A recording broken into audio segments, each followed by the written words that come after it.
किसी भी देश की बैकबोन होती है उसका एजुकेशन सिस्टम।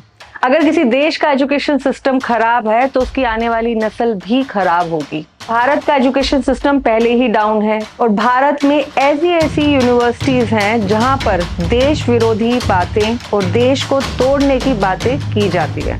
भारत तेरे टुकड़े होंगे इंशाअल्लाह, इंशाअल्लाह। भारत तेरे टुकड़े होंगे इंशाअल्लाह, इंशाअल्लाह।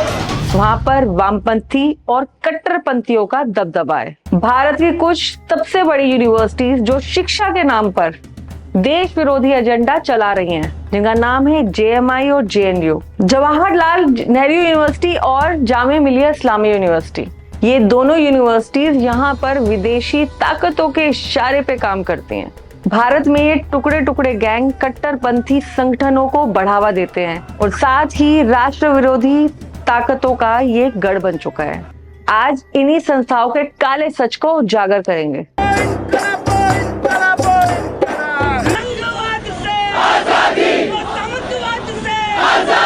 भारत तेरे टुकड़े होंगे इंशाअल्लाह, इंशाअल्लाह।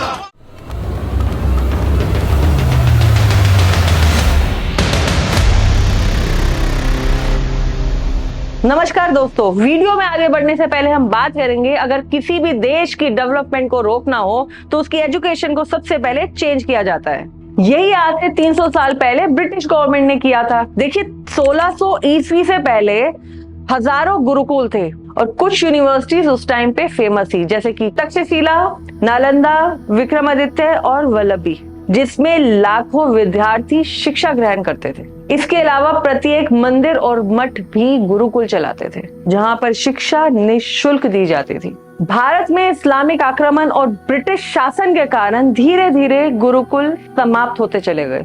अब ब्रिटिश गवर्नमेंट ने सबसे पहले हमारे एजुकेशन सिस्टम को देखा कि वो कैसे वर्क करती है, बट सबसे बड़ी प्रॉब्लम थी कि ना तो वो हमसे कम्युनिकेट कर पा रहे थे ना हम, क्योंकि उनकी लैंग्वेज इंग्लिश थी और हमारी लैंग्वेज हिंदी और संस्कृत।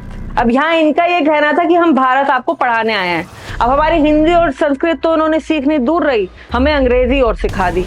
अब यहाँ पे इनके लैंग्वेज बैरियर होता है खत्म। अब यहाँ पे ब्रिटिश गवर्नमेंट का वर्चस्व कायम होता है। वहीं से इंडियन एजुकेशन सिस्टम का डाउनफॉल शुरू हो जाता है।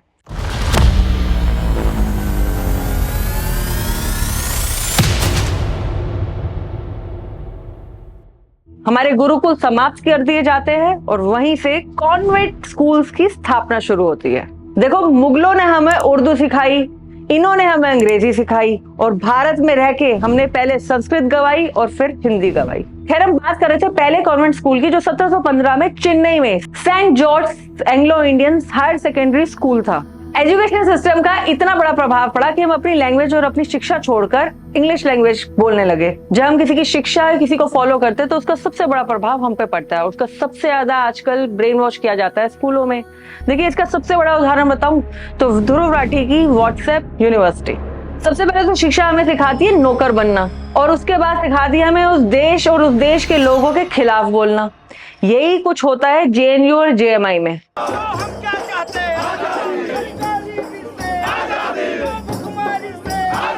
सबसे पहले बात करते हैं JNU की। देखिए, JNU की जो स्थापना हुई थी 1969 में हुई थी। इसका जो नाम था हमारे पहले प्रधानमंत्री जवाहरलाल नेहरू के नाम पर रखा गया था। इसके संस्थापक और अध्यक्ष थे प्रोफेसर मुनीस रजा। देखिए, JNU इंडिया की सबसे बेस्ट यूनिवर्सिटीज में से एक है और ये ग्लोबल लेवल पे इसका नाम भी अच्छा खासा है, बट इसका एक डार्क साइड भी है कि ये राजनीतिक गतिविधियों, पॉलिटिक्स और टुकड़े टुकड़े गैंग के कारण चर्चा में रहता है। कई बार जो चीज हमें बाहर से बहुत सुंदर लगती है ना, वो अंदर से उतनी ही खोखली होती है। वैसे तो JNU विश्व लेवल पे बड़ी यूनिवर्सिटीज में गिनी जाती है, पर इसके अंदर देशद्रोही विचारधारा पनप रही है। देखिए, देश विरोधी सारे मामले यहीं से शुरू होते हैं। अब देखा जाए तो 9 फरवरी 2016 JNU कैंपस में भारत विरोधी कथित रूप से नारे लगाए गए थे। भारत तेरे टुकड़े होंगे इंशाअल्लाह, इंशाअल्लाह। आजादी, ब्रह्मांडवाद से आजादी, ब्रह्मांडवाद से आजादी। जन्म शर्मिंदा है, जिंदा है, जन्म शर्मिंदा है। देखिए, अफजल गुरु गुरु का इसमें नाम आया है तो इसको तो आप जानते ही होंगे। 2001 में जब संसद में हमले हुए थे उसका मेन मास्टरमाइंड था अफजल गुरु। देखिए 13 दिसंबर 2001 को संसद पे हमला हुआ था। इस हमले के खिलाफ सीआरपीएफ और पुलिस ने ये मोर्चा संभाला था। 45 मिनट तक ये मुठभेड़ चली जिसमें कि हमने 5 आतंकवादियों को ढेर कर दिया। साथ ही हमारे 9 जवान शहीद हुए थे। भारतीय जांच एजेंसीज के अनुसार लश्कर-ए-तैयबा और जैश-ए-मोहम्मद जैसे आतंकवादी संगठनों का इस हमले के पीछे हाथ था और इसके मास्टरमाइंड कश्मीर के रहने वाले अफजल गुरु थे। अब सोचने की बात यह है कि संसद जिसमें हमारे मिनिस्टर्स और पीएम तक बैठते हैं, ऐसी जगह पे जब अफजल गुरु हमला कर सकता है तो आम आदमी को उसके कितना खतरा होगा। इसके बाद 9 फरवरी 2013 को तिहाड़ जेल में अफजल गुरु को फांसी दी गई। उसके बाद ये नारे अफजल हम शर्मिंदा हैं, तेरे कातिल जिंदा हैं, ये नारे जेएनयू के अंदर से शुरू हुए। मेरा भारत सरकार से ये निवेदन है, जो देश के खिलाफ बोलते हैं और ये लोग देशद्रोही हैं, इनको हमारे देश में रहने का कोई हक नहीं है। इनके ऊपर राष्ट्रद्रोह लगा के जेल में डाल देना चाहिए। ये भारतीय कहलाने के लायक ही नहीं है। अब बात करते हैं मार्क्सवाद। मार्क्सिज्म क्या है? मार्क्सवाद मार्क्सिज्म को 19वीं शताब्दी में विकसित किया, जो कि सिद्धांत क्लास स्ट्रगल कम्युनिज्म की आलोचना पर केंद्रित है। देखिए कुछ देशों में आम बात हो सकती है, लेकिन हमारे भारत जैसे लोकतांत्रिक देश में ये खतरे जैसा साबित हो सकती है। देखिए मार्क्सवाद के चलते स्टूडेंट्स अपने ही राष्ट्र के खिलाफ बोलने लगते हैं और बोलते ही नहीं बल्कि मार्क्सवाद विचारधारा को भी आगे बढ़ाते हैं। जेएनयू जैसी संस्थानों में नारेबाजी और अपनी ही सेना की आलोचना करना आम बात है। मार्क्सवाद से इन्फ्लुएंस होकर कुछ समूहों ने सरकार के खिलाफ हथियार उठाए और नक्सलवादी आंदोलन शुरू किया, जिस कारण कुछ स्टेट्स में हिंसा शुरू हो गई। अब ये मार्क्सवाद अर्थव्यवस्था के लिए बहुत बड़ा खतरा है। अब इनका ये कहना है कि अगर प्राइवेट इंडस्ट्रीज आएंगी तो ये पूरी कंट्री पे रूल करेंगे। क्या लोकतंत्र देश में ऐसा पॉसिबल है? अब इसमें आगे बढ़ते हैं, हम बात करते हैं जेएमआई जामिया मिलिया इस्लामिया के बारे में। इसकी स्थापना 29 अक्टूबर 1920 को हुई, जिसमें महात्मा गांधी, मौलाना मोहम्मद अली जोहर, हकीम अजमल खान और डॉक्टर मुख्तार अहमद अंसारी और जाकिर हुसैन जैसे कई प्रमुख नेताओं द्वारा की गई थी। 1988 में भारत सरकार ने इसे केंद्रीय विश्वविद्यालय का दर्जा दिया। अगर बात जामिया इस्लामिया की हो रही है तो दोस्तों हम बता दें आपको कि जामिया मिलिया तो जेएनयू से भी घातक हो सकता है, क्योंकि ये इस्लामिक विचारधारा से प्रेरित है। कौन नहीं जानता कि इस्लाम गज़वा हिंद करने में कितना आगे है। वहीं ये जगह आतंक का सबसे बड़ा अड्डा होती है। और वैसे कहा जाए तो आतंक का कोई धर्म या मजहब नहीं होता है, लेकिन बाकी आप सब जानते हैं कि आतंक का क्या मजहब है। जामिया मिलिया में अत्यधिक रूप से कट्टरपंथी सोच और इस्लामिक रेडिकलिज्म देखने को मिलता है। जामिया मिलिया की स्थापना ब्रिटिश शासन के खिलाफ स्वदेशी शिक्षा प्रणाली को बढ़ावा देने के लिए की गई थी, लेकिन आज यहाँ पढ़ाई के सारे पैमाने दूर हो गए हैं। यहाँ सिर्फ देश और धर्म और मातृभूमि के खिलाफ आवाज उठती है। जैसे जेएनयू में चलता है वैसे ही यहाँ भी चलता है। अगर कुछ विवादों को देखें तो सिटीजनशिप अमेंडमेंट एक्ट सीएए 2019 के विरोध में बड़ा प्रदर्शन हुआ। नागरिकता संशोधन कानून को लेकर जामिया मिलिया इस्लामिया से लेकर संसद भवन तक मार्च निकाला जा रहा है, जो शाहीन बाग तक पहुंच गया था। पुलिस और स्टूडेंट्स के बीच टकराव भी हुआ था। दिल्ली पुलिस पर यूनिवर्सिटी में जबरदस्ती घुसने और हिंसा के आरोप इन्होंने लगाए थे। कुछ अफसरों पर जेएमआई में आतंकी संगठनों से जुड़े लोगों को पनाह देने का, रेडिकल थॉट को सपोर्ट करने के आरोप भी लगे हैं, लेकिन यूनिवर्सिटी एडमिनिस्ट्रेशन ने हमेशा इन आरोपों को खारिज किया है और मानने को तैयार ही नहीं है कि यहाँ ऐसा होता है। नवंबर 2024 में एक रिपोर्ट में दावा किया गया कि जेएमआई में हिंदू स्टूडेंट्स और स्टाफ पर इस्लाम धर्म अपनाने का दबाव डाला भी जा रहा है।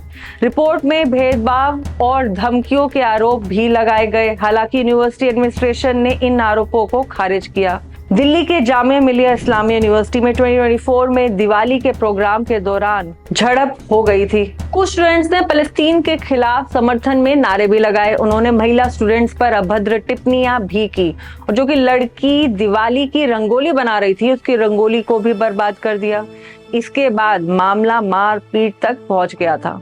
कहने को ये भारत के टॉप इंस्टीट्यूशंस हैं जहां से नेता, प्रोफेसर, पत्रकार, वैज्ञानिक निकलते हैं, लेकिन जब ये संस्थान अखबारों में आते हैं तो खबर शिक्षा की नहीं, विवादों की होती है। सवाल ये नहीं कि कौन सही है और कौन गलत, सवाल ये है कि क्या हमारी एजुकेशन सिस्टम राजनीति का अखाड़ा बन चुकी है। जेएनयू में भारत तेरे टुकड़े होंगे के नारे लगते हैं, जेएमआई में देश विरोधी गतिविधियों के आरोप लगते हैं, और सवाल ये है कि ये यूनिवर्सिटीज ज्ञान के मंदिर हैं या किसी छिपे एजेंडा के सेंटर। और सवाल ये है कि क्या जेएनयू और जेएमआई जैसे इंस्टीट्यूशन वाकई बौद्धिक स्वतंत्रता के केंद्र है या फिर विचारधारा के नाम पर ब्रेन वॉशिंग हो रही है। और सवाल ये है कि ये संस्थान देश को नई दिशा देंगे या फिर देश को तोड़ने की जमीन तैयार कर रहे हैं। ये सवाल सिर्फ मेरा नहीं बल्कि हर भारतीय का है। शिक्षा का असली उद्देश्य है जागरूकता, विकास और भविष्य निर्माण, लेकिन अगर कैंपस विचारधारा की लड़ाई का मंदिर बन गया तो नुकसान सिर्फ स्टूडेंट्स का नहीं बल्कि पूरे देश का होगा। जहां पर राष्ट्र विरोधी बातें होती हैं, जहां पर मार्क्सिज्म को आगे रखा जाता है, जहां पर मजहब को मजबूती से पेश किया जाता है और आतंकी संगठनों का समर्थन किया जाता है, उस जगह या उस यूनिवर्सिटी में पढ़ने वाले स्टूडेंट्स भी वैसी ही विचारधारा के होंगे जो सिर्फ आने वाली नस्लों को ही नहीं बल्कि पूरे देश को भी गर्त में ले जाएंगे। अगली बार जब इन यूनिवर्सिटीज में कोई विवाद हो तो पूछिए ये एजुकेशन का सेंटर है या प्रोपेगेंडा की फैक्ट्री। अगर आपको ये वीडियो पसंद आए तो लाइक और शेयर जरूर करें, और हाँ, अपनी राय नीचे कमेंट्स में जरूर बताएं। क्या भारतीय यूनिवर्सिटीज में विचारधारा की लड़ाई जरूरी है या सिर्फ एजुकेशन पर फोकस होना चाहिए? जय हिंद।